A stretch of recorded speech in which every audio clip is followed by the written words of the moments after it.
Baiklah. Ini materi kita. Ifadatul wudu wa sholat Nabi Sallallahu Alaihi Wasallam. Bagaimanakah sifat wudu dan sholatnya Rasulullah Sallallahu Alaihi Wasallam, supaya kita bisa sukses dan bahagia dengan sarana wudu dan sholat yang dilaksanakan oleh Rasulullah Sallallahu Alaihi Wasallam. Kalau selama ini kita belum mendapatkan capaian sukses dan bahagia dengan sarana ibadah ini, boleh jadi ada sesuatu yang salah dari pelaksanaannya. Sifatnya dan tatarannya mungkin sifat dan tata caranya maksudnya ya, mungkin belum sempurna. Update lagi pengetahuan kita dan komitmen kita.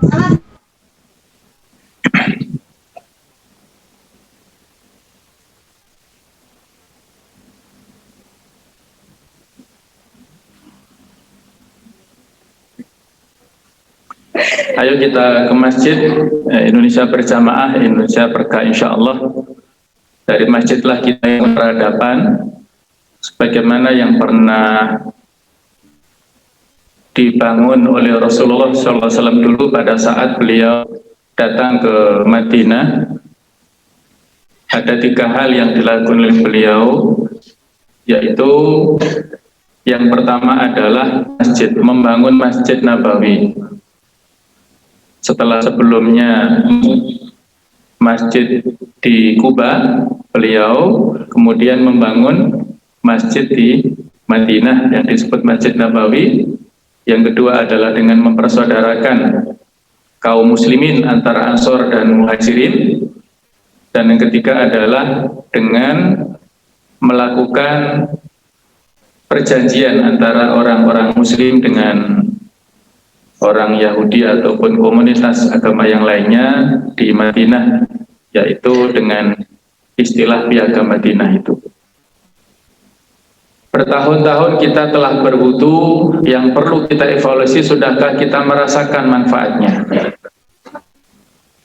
Segar dan bugar, jasmani tenang dan damai, rohani semua dosa dan kesalahan terampuni, derajat menjadi tinggi, pegawai akan kita nikmati, yaitu dengan cara kita berwudu seperti yang dilakukan oleh Rasulullah SAW.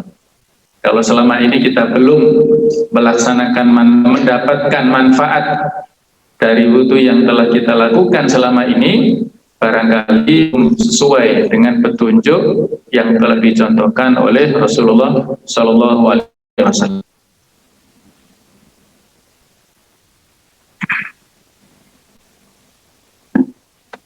Nah, dengan berwudu yang telah sesuai dengan yang telah dicontohkan oleh Rasulullah SAW, itulah diantara manfaatnya bisa melejitkan otak kanan kita, yaitu otak hal-hal yang kaitannya dengan masalah hati atau masalah perasaan ya. Kita insya Allah sensitif dalam positif tentunya ya insya Allah. Oleh karena itulah marilah kita wudu mulai sekarang insya Allah ya.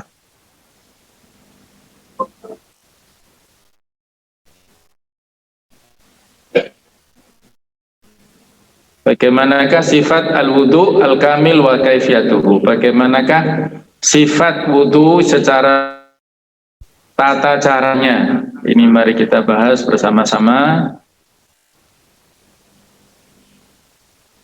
Allah Ta'ala berfirman di surat Al-Ma'idah ayat yang ke-6, Ya ayyuhalladzina amanu, wahai orang-orang yang beriman, idza qumtum ilas shalah, apabila kamu akan mengerjakan sholat, faghsilu wujuhakum, maka basuhlah wajah-wajah kalian.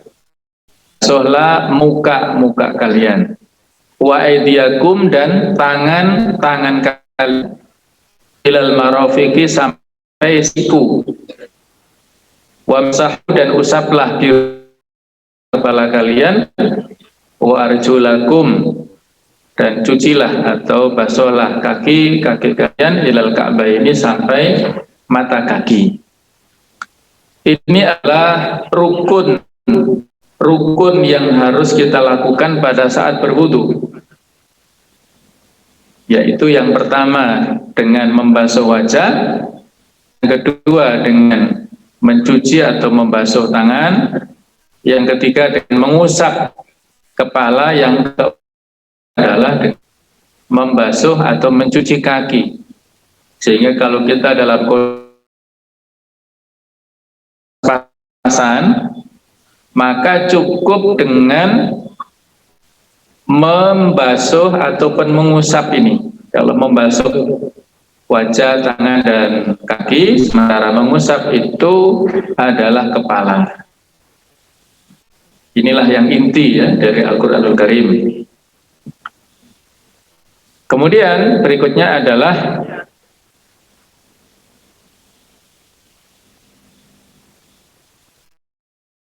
yang ke-11, ada juga ayat yang mengisyaratkan tentang manfaat yang diturunkan Allah, manfaat hujan yang diturunkan Allah dari atas langit. Allah Ta'ala berfirman, wa yunazzilu alaikum minas sama', dan Allah lah yang dari langit ma'an, yaitu berupa air. Fungsinya adalah liyutahhirakum, supaya Allah mensucikan kalian dengan air tersebut. Wa yudhiba ankum, dan menghilangkan dari kalian rijza syaitan, gangguan, wal yarbita ala qulubikum, dan agar menguatkan, mengikat terhadap hati-hati kalian, memperteguh, mengokohkan dengan air tersebut kaki-kaki. Ini adalah keistimewaan yang diberikan Allah Ta'ala kepada kaum muslimin pada saat menjelang perang. Itu jika mengalami rasa takut, nah Allah Ta'ala diturunkan karunia berupa turunnya hujan ini supaya mereka mendapatkan kesegaran hatinya, menjadi gangguan setan menjadi jauh, ya tidak bisa mengganggu para sahabat. Gangguan pada saat perang itu besar. Ketika orang dan perang itu diingatkan dengan istrinya, dengan anak-anaknya, sehingga mau ataukah pulang itu menjadi ragu-ragu dia. Oleh karena itulah dalam hal ini dikuatkan Allah Ta'ala supaya para sahabat yang ikut perang ini betul-betul kuat imannya.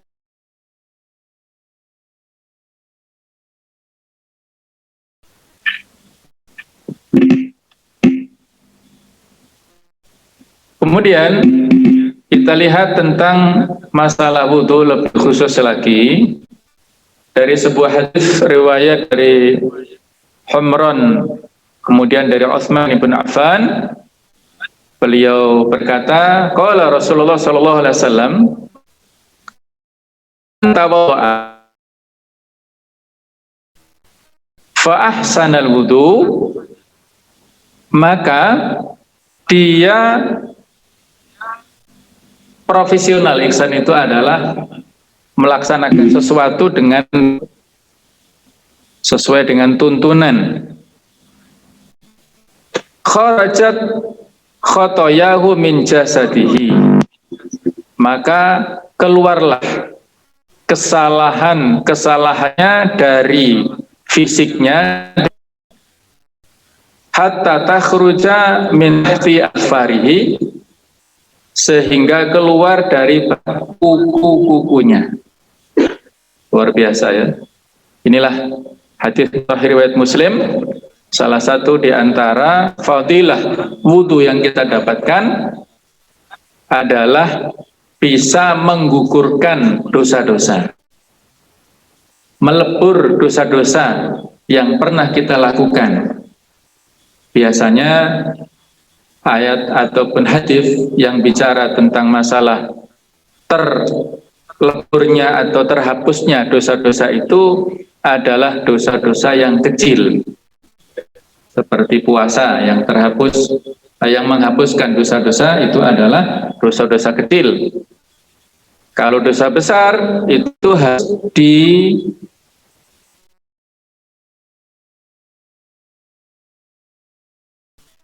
supaya dosa-dosanya itu bisa diampuni oleh Allah. Nah, berikutnya adalah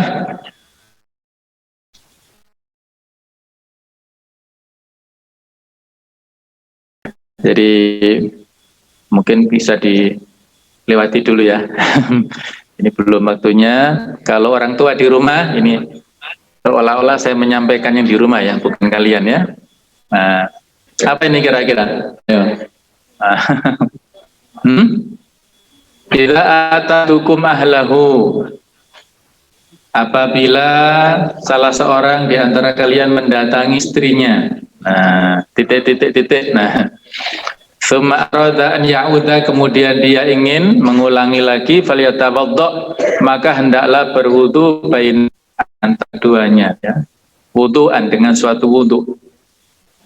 Nah, ini sama juga hadis yang bawah itu, ahadukum al-auda, kalau salah seorang di antara kalian ingin melakukan lagi, falyatawaddo, maka hendaklah berwudu, fa innahu ansyatu lil audi, karena bisa lebih memberikan semangat.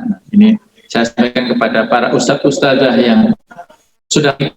Nah, kalau yang belum, insya Allah satu saat nanti ya. Ya, ini sebagai pengetahuan. Baik, ya. Ini senyum-senyum. Nah.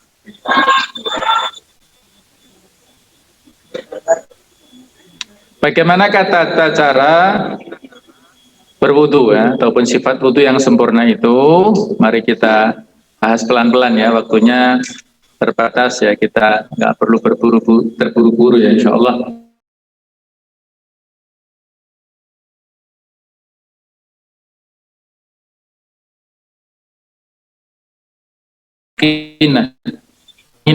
Tenang.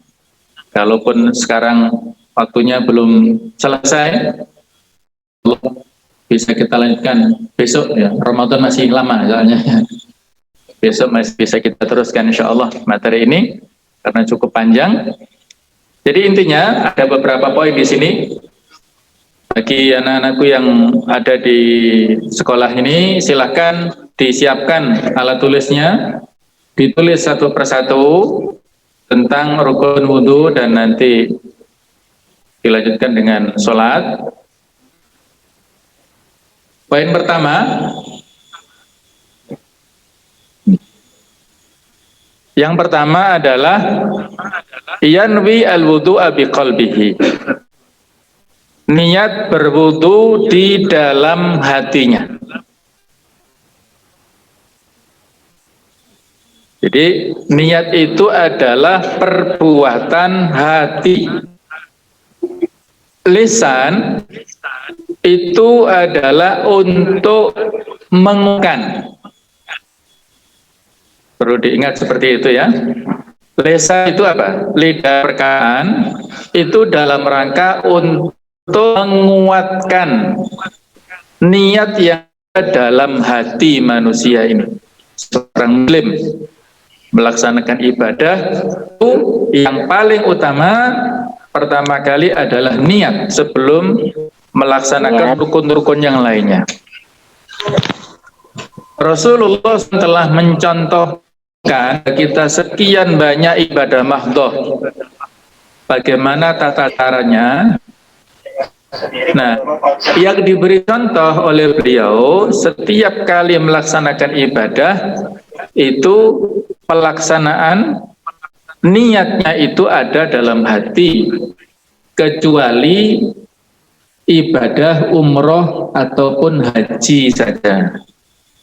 Yang diucapkan dengan lisan. Kalau umroh ada beberapa versi, yang singkat itu labbaika umrotan. Agak panjang dikit, labbaik Allahumma umrotan. Itu diniatkan pada saat berada di miqat. Miqat itu tapal batas tempat. Kalau dari Madinah maka diucapkan di Bir Ali atau di Dzul Hulaifah. Nah, pada niat secara lisan, hatinya juga imbangi dengan kuat. Kalaupun niatnya haji, ya labbaik hajjan. Kalau hajinya itu ifrad ataupun haji, ya. Kalau qiran itu ditambah labbaik hajjan umrah, menggabungkan antara haji dan umrah. Kalau haji tamattu maka niatnya umrah dulu. Nah, bagi pendapat atau madhab yang menganjurkan untuk niat, yaitu madhab Syafi'i, ini berpendapat atau mengkiaskan ibadah yang biasa dilakukan itu dikias.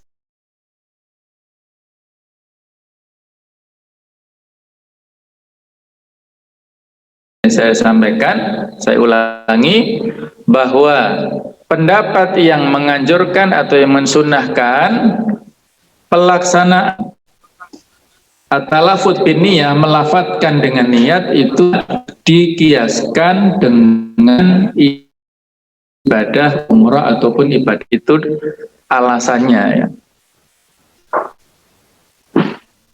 Ya, misalnya kalau kita pada umumnya niat puasa malam, ya dalam rangka untuk supaya nggak lupa. Kalau puasa ini adalah niat puasa Ramadan adalah puasa wajib, itu niatnya bisa kita lakukan mulai maghrib sampai dengan waktu imsak itu, ya. Biasanya kalau jamaah taraweh, nah, setelah taraweh imam memimpin, nawaitu sauma ghadin anada ifati siyami Ramadan hadisana fardhon lillahi ta'ala, misalnya, itu melafatkan supaya nggak lupa, supaya kita tidak lupa dengan niat puasa besok itu. Karena niat puasa Ramadan wajib dilakukan pada malam hari. Kalau habis subuh sudah nggak sah niatnya. Kecuali untuk puasa sunnah, boleh puasa sunnah pagi ataupun siang boleh. Nah, kalau kembali ke sini, jadi niat dalam hal wudhu ini cukup dalam hati. Kalau mau menguatkan dengan lisan, yaitu tadi ada dua pendapat. Ada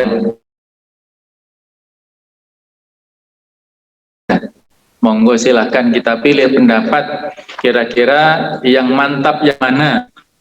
Perbedaan dalam masalah fikih itu salah cabang yang mempengaruhi tentang dan tidaknya ataupun halal ataupun haramnya, bukan, ya. Ini perbedaan furu saja, tidak. Nah, sebentar, perlu sabar.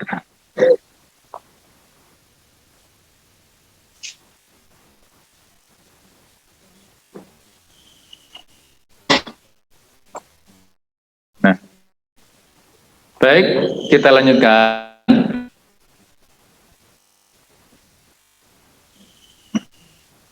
Nah, ini dasarnya di hadits arba'in yang pertama, itulah dasar tentang rukun niat dalam setiap ibadah. Umar bin Khattab radhiyallahu anhu, beliau berkata, sami'tu Rasulullah SAW, aku telah mendengar Muhammad SAW bersabda, innamal a'malu binniyat, sesungguhnya seluruh hal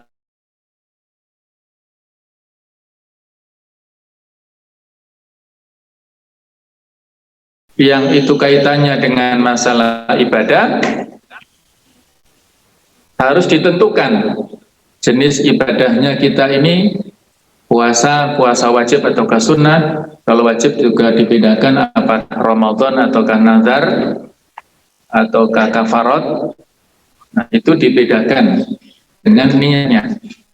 Wa innama, dan sesungguhnya hanyalah likulli imri'in, bagi setiap orang, manawa, apa yang dia niatkan. Kalau yang sudahnya ini tambahan saja ya, famangkana hijratu, maka barang siapa yang hijrah ilallahi wa rasulih dengan niat untuk tujuannya adalah kepada Allah dan Rasulnya, fa hijratuhu ilallahi wa rasulih, hijrahnya sampai kepada Allah. Di dunia, kalau tujuan hijrahnya itu untuk tujuan dunia, urusan dunia yang dia inginkan, yusibuha, yang dia mau capai, yang mau dia dapatkan, awi mar'atin yang kihwa, atau wanita yang ingin dia nikahi, fa hijratuhu ila ma hajar ilaihi, maka hijrahnya itu sampai kepada apa yang dia inginkan. Hadis muttafaqun alaih.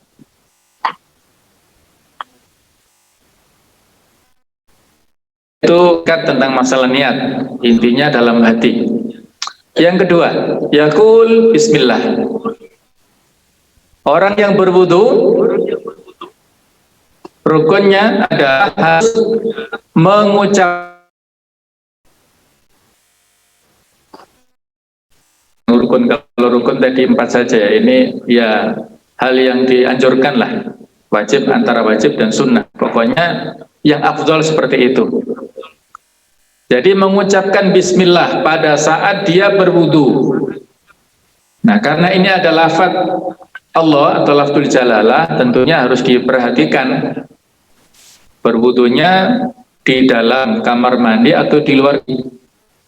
Kalau di luar kamar mandi tidak masalah dengan mengucapkan lafaz Allah, tapi kalau di dalam kamar mandi tidak boleh mengucapkan lafaz bismillah.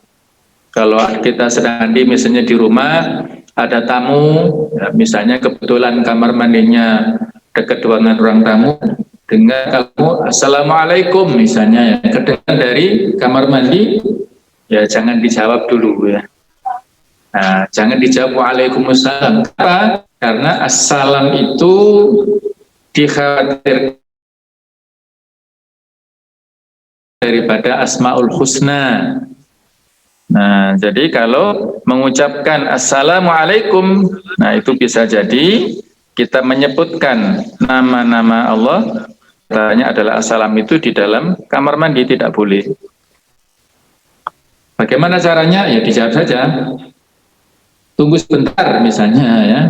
Nanti jawabnya nanti saja ketika sudah keluar dari kamar mandi.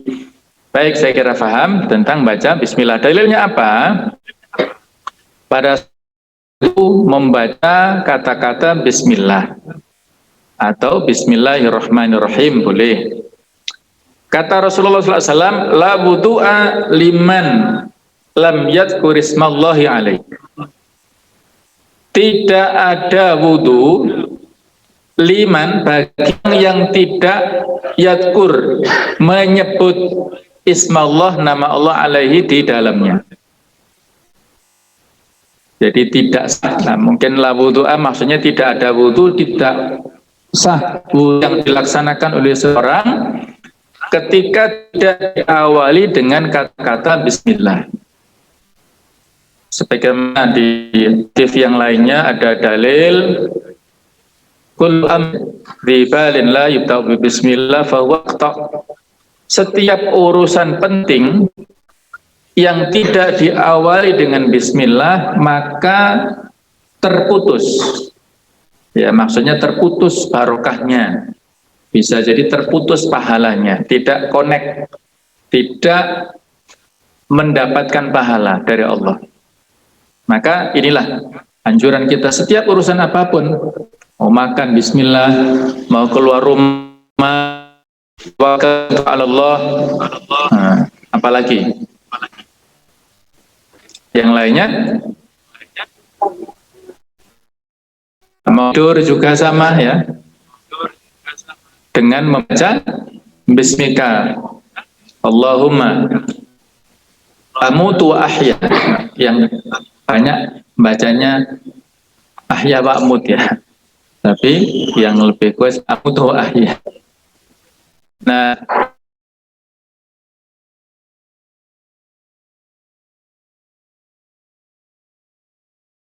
kita adalah aktivitasnya untuk Allah Ta'ala. Yang ketiga adalah as-siwak. Bersiwak atau kalau kita yang populernya menggosok gigi. Kalau siwak itu ada kayu khusus.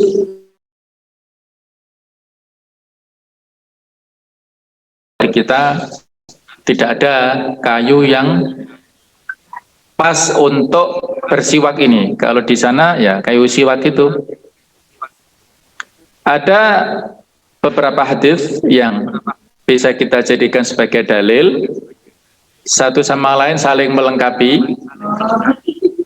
Laula an asyqa ala ummati hum bisa inda kulli wudu. Seandainya aku tidak memberatkan kepada umatku, la amartuhum, pasti atau sungguh aku akan perintahkan kepada mereka dengan bersiwak inda kulli wudu, pada setiap kali berwudu. Berarti di sini adalah sebuah anjuran ya, karena beliau tidak ingin merepotkan umatnya ya. Rasulullah SAW itu orang yang kepada umat. Qad ja'akum rasulun min anfusikum bil mu'minina raufur rahim. Jadi beliau itu sangat belas kasihan kepada kita, tidak ingin memberatkan kita. Ya, termasuk dalam hal sholat tarawih, beliau hanya melaksanakan secara berjamaah 3 malam saja. Selebihnya beliau sholat di rumah sendiri. Ini dalam rangka memberikan pelajaran supaya tidak ada kesimpulan sholat tarawih berjamaah di masjid itu wajib. Nah, itulah kita diberikan kelonggaran oleh Rasulullah SAW. Alhamdulillah. Ada lagi yang ini sekedar untuk menguatkan, seandainya tidak memberatkan umatku maka akan aku perintahkan bersiwak setiap wudu, sama tadi ya. Laula an-nasyqa ala ummati la amartum bisiwak inda kulli wudu. Ini adalah inda kulli sholat, pada saat setiap mau sholat itu dianjurkan untuk bersiwak. Bersiwak yang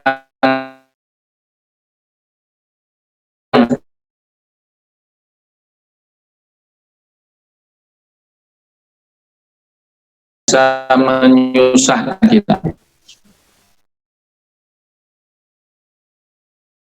Dengan wudhu, dengan gosok gigi, termasuk dalam bab puasa. Dalam bab puasa itu yang harfiah atau tekstualnya adalah bersiwak makruh ketika setelah duhur, itu juga dikiaskan bagi gosok gigi. Jadi kalau Ramadan seperti ini mau gosok gigi pada saat setelah sahur itu yang utama, sebelum wudhu, sebelum subuh. Nah kemudian waktu Tuhan, nah batasnya sampai sudah duhur, kemudian baru gosok gigi. Ini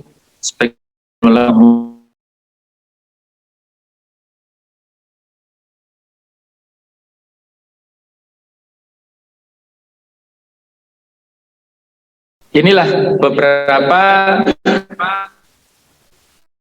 situasi ataupun keadaan kita dianjurkan untuk memakai siwak. Suatu saat Rasulullah SAW dibawakan oleh salah seorang sahabat waktu. Nah, waktu itu adalah tempat bejana untuk berwudu. Fatawaddu'a.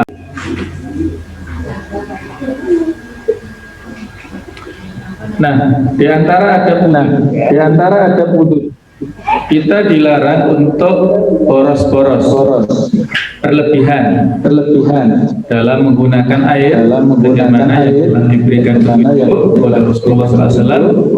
Innahu sayakunu hadhil ummah qaumun.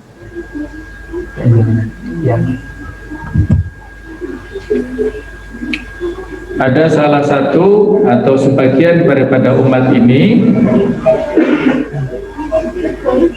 ada satu kaum yang ya'taduna fit tahur wa du'a.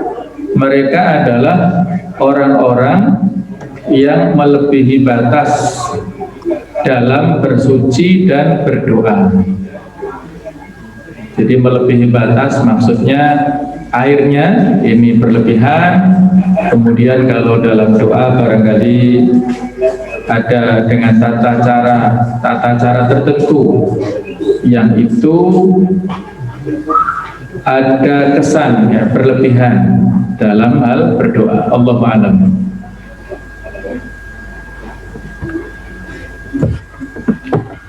Kemudian slide berikutnya adalah suatu saat Rasulullah SAW melewati saat yang sedang berwudu. Maka beliau memberikan sebuah komentar, "Mahadzas sarf ya Sa'ad?" Kenapa, ada apa dengan yang berlebihan seperti ini wahai Sa'ad? Qala, beliau menjawab,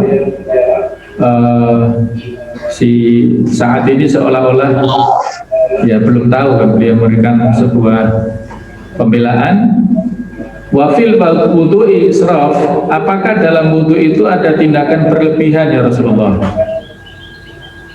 Maka Nabi menjawab, na'am, betul.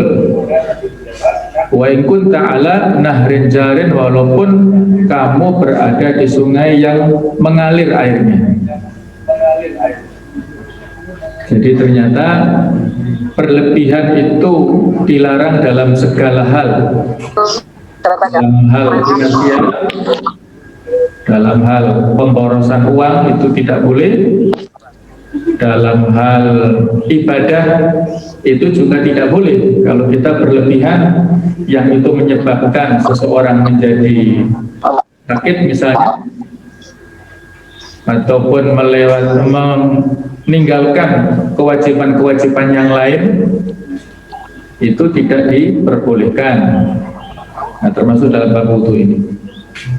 Inilah beberapa teori yang disampaikan oleh para ulama.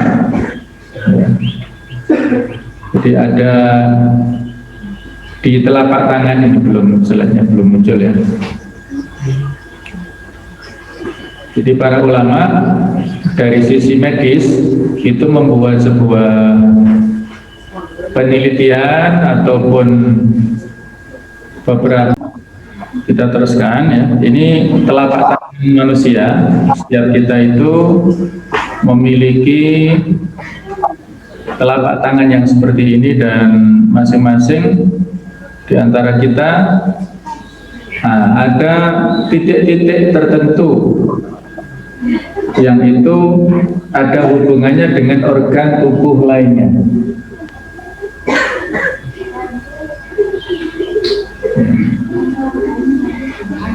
Jadi ada titik mata, ini kan apa ini, tangan kanan apa kiri ini? Ya. Jadi ada organ mata, ada organ lambung dan yang lainnya. Nah itulah, kalau kita bersihkan dengan sempurna, insya Allah badan kita juga sehat. Terutama era saat ini, kemarin pekan yang sebelumnya ya, kita mendapatkan pelatihan dari Ibu Dokter.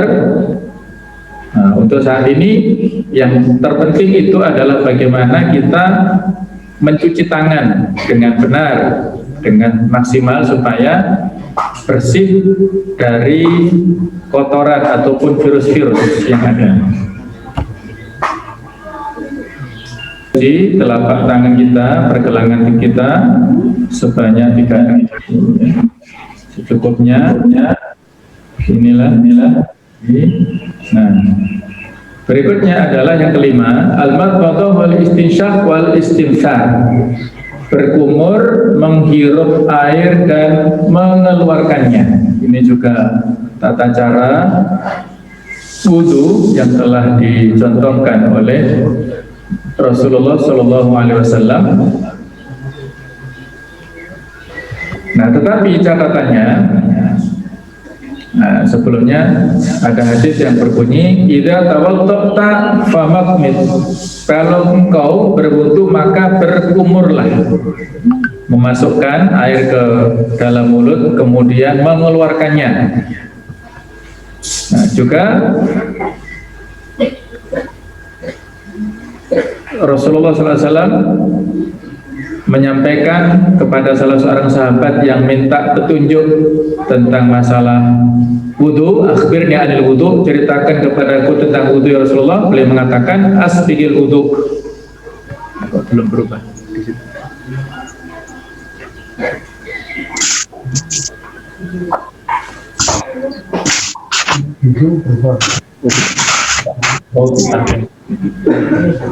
Ya.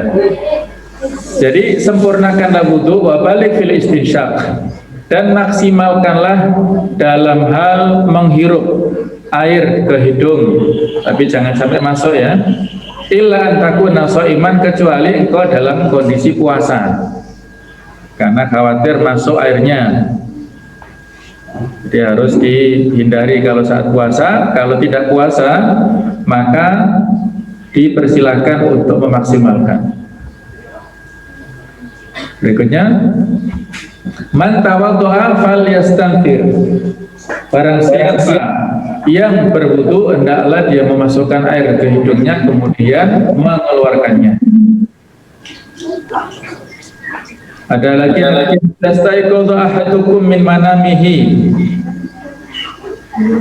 Apabila salah seorang bangun dari tidurnya, fatwa maka hendaklah dia berwudu, falyastanfir, hendaklah dia mengeluarkan dari hidung.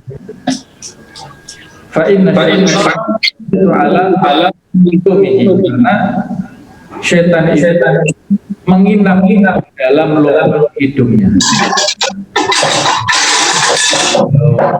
Tidak bisa bangun, yang malas-malasan, hati-hati, bisa jadi karena sedang diimpi oleh setan dalam hidup. Maka harus lakukan bukan berkumur ya, tapi menghirup air di hidung kemudian mengeluarkannya.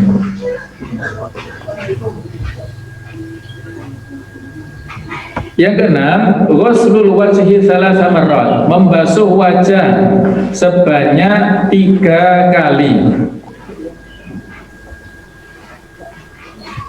Ini termasuk rukun. Nah, inilah barang siapa, beliau menyebutkan dari Utsman radhiyallahu anhu, da'a bi wudu, ya, beliau mengambil tempat untuk berwudu, summa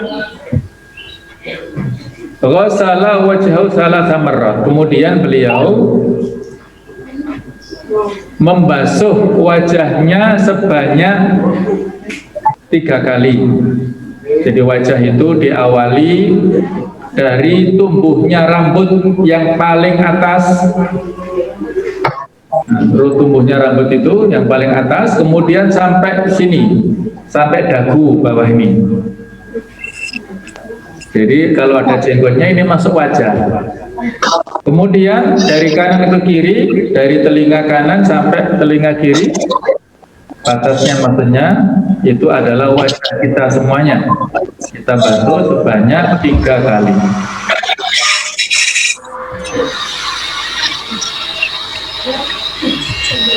Ada yang kenal ini siapa? Terus? Nah, terus. Lagi.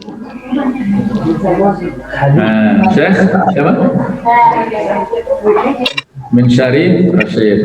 Dia seorang qari Masjidil Haram ya. Dari Utsman radhiyallahu anhu anna Rasulullah kana yukhallilu lihyatahu fil wudu, adalah Rasulullah SAW menyela-nyelai jenggotnya pada saat berwudu. Ini yang menjadi stressingnya jenggotnya itu ya, tebal.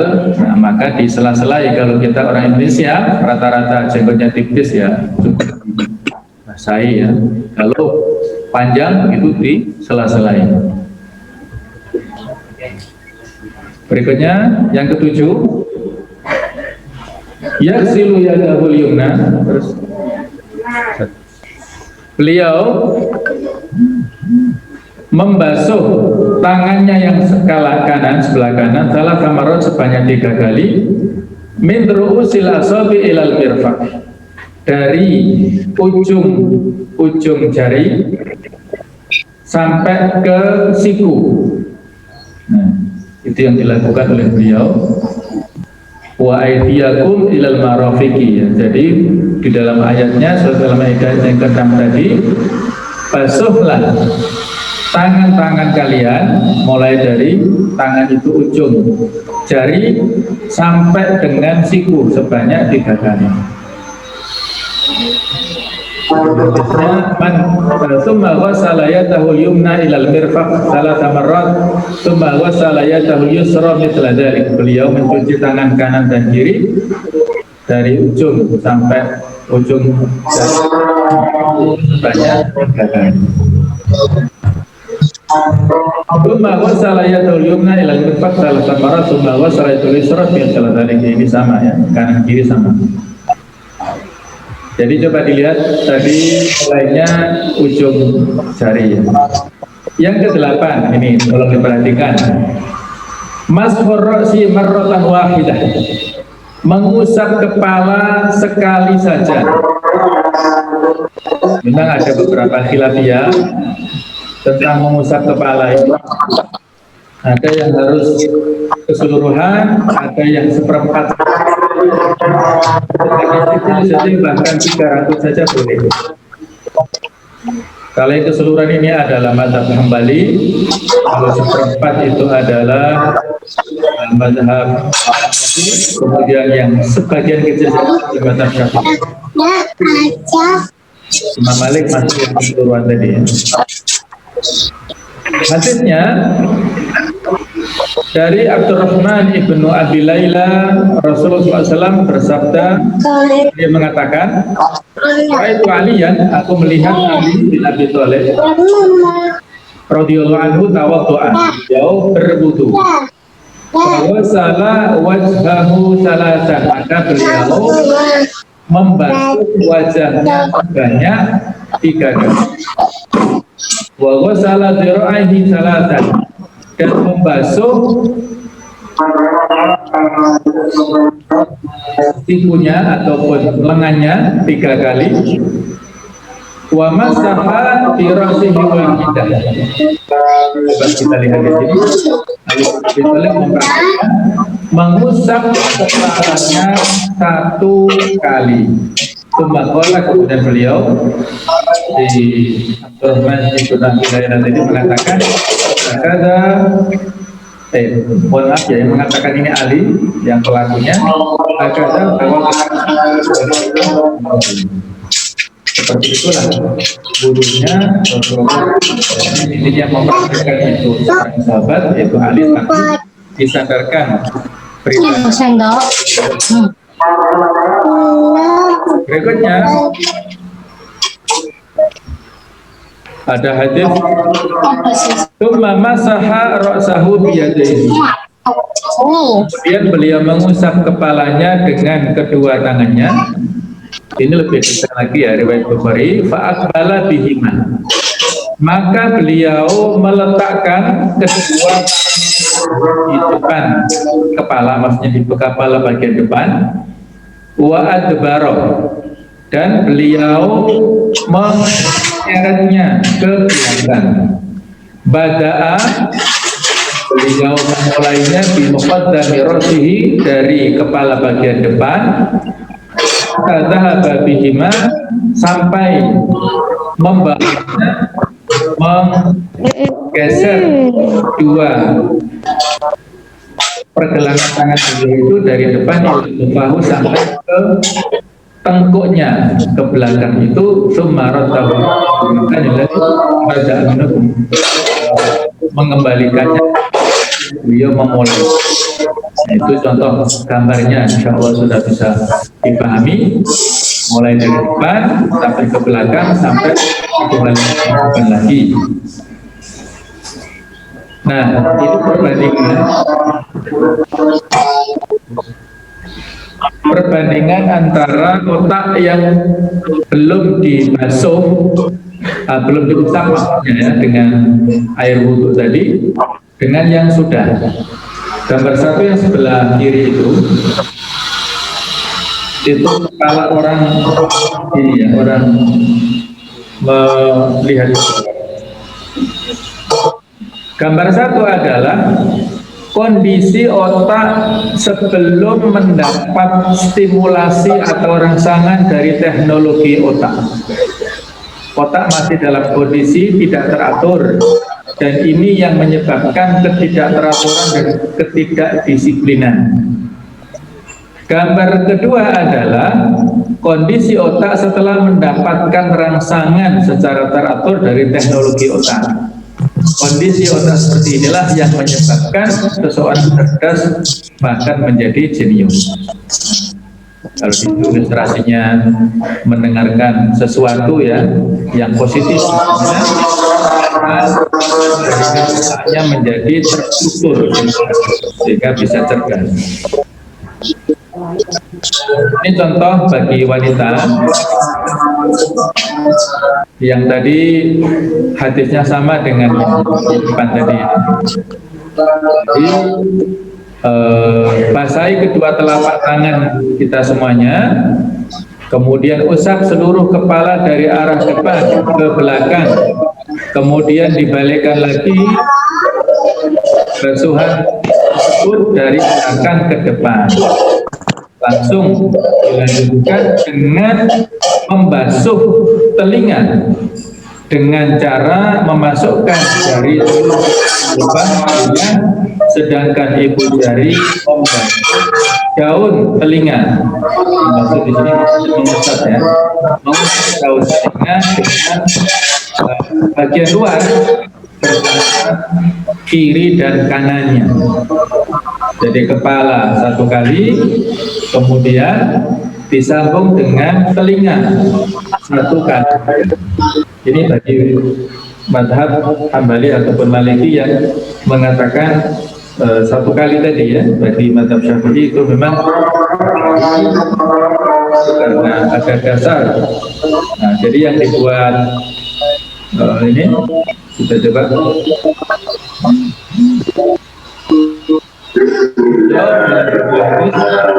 Bukan setelah mengusap kepalanya, ke dalam kedua telinganya, dan mengusap telinga bagian luar dengan kedua ibu jarinya. Dengan kedua dari telunjuknya beliau mengusap telinga bagian. Nah, ini contoh bagaimana ketika itu memakai turban. Dan semoga turban bahwa beliau berwudu, famasaha binasiyatihi, maka beliau mengusap tubuhnya, wa alal imamah, dan atas wal ini kedua terumpah kakinya, sepatu yang melebihi mata kaki. Jadi ini yang dijadikan dalil oleh mazhab Syafi'i tadi ya, bahwasanya beliau kalau memakai sorban, kalau kita mungkin ini adalah songkok, itu tidak perlu menaruh songkoknya atau sorbannya Mungkin kalau songkok kan mudah ya ditaruh, tapi korban agak maka cukup dibuka. Yang dipraktekkan oleh masyarakat kita sebagian itu adalah bagaimana tata cara dengan atau imamah itu adalah obat. Nah, sementara kalau kita ini lepaskan, maka bisa mendapatkan kesempurnaan bagaimana ini.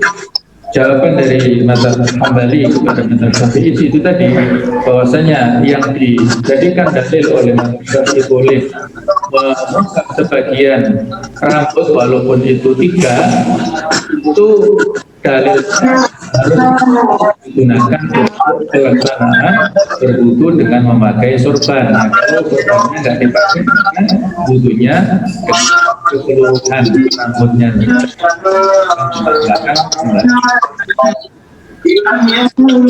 Sembilan. Yumna salah tamarot, membasuh kaki kanan 3 kali min ru'usil asabi ila ka'bi, dari sampai dengan mata,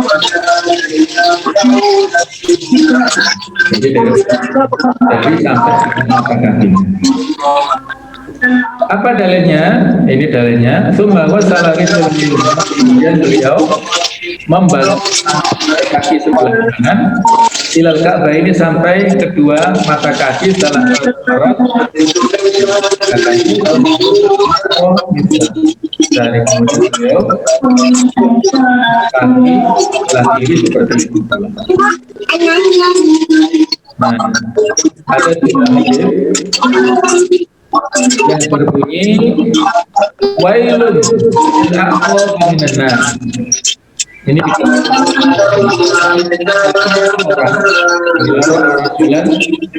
melihat pada seorang laki-laki lam yaksil aqibaihi, yang pada saat itu membasuh tumitnya, nggak terbakar, nggak basah.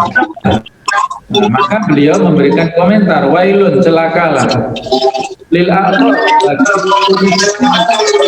dari neraka, ancamannya neraka bagi orang yang tidak dalam berwudu. Mengatakan,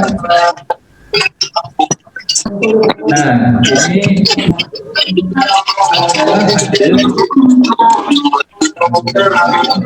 Kalau di Zoom lihat, mamin hadis tidaklah salah seorang di antara kalian yang tawadhu, dia berwudu, yubdihu, dia menyempurnakan memaksimalkan wudunya dimaksimalkan dari anggota yang minimal, bukan ke lengan atas. Kemudian setelah itu dia dengan wudu secara sempurna berdoa 2 kalimat syahadat, asyhadu an la ilaha illallah wahdahu la syarika lahu wa anna Muhammadan abduhu wa rasuluh. Jadi orang ini membaca 2 kalimat syahadat setelah berwudu, fadilahnya adalah ya dahulu maka orang akan untuknya itu surga yang berjumlah 8, boleh memasukinya dari manapun. Cara untuk masuk surga dengan mudah kalau kita mau. Ini adalah sederhana, yang simpel, yang insya Allah doa setelah berwudu 2 kalimat ini yang ini. Adapun yang tambahannya yaitu Allahumma ja'alni atau wali waj'alni minal muttaqin, itu tambahan. Ya Allah, kita diri itu setelah membaca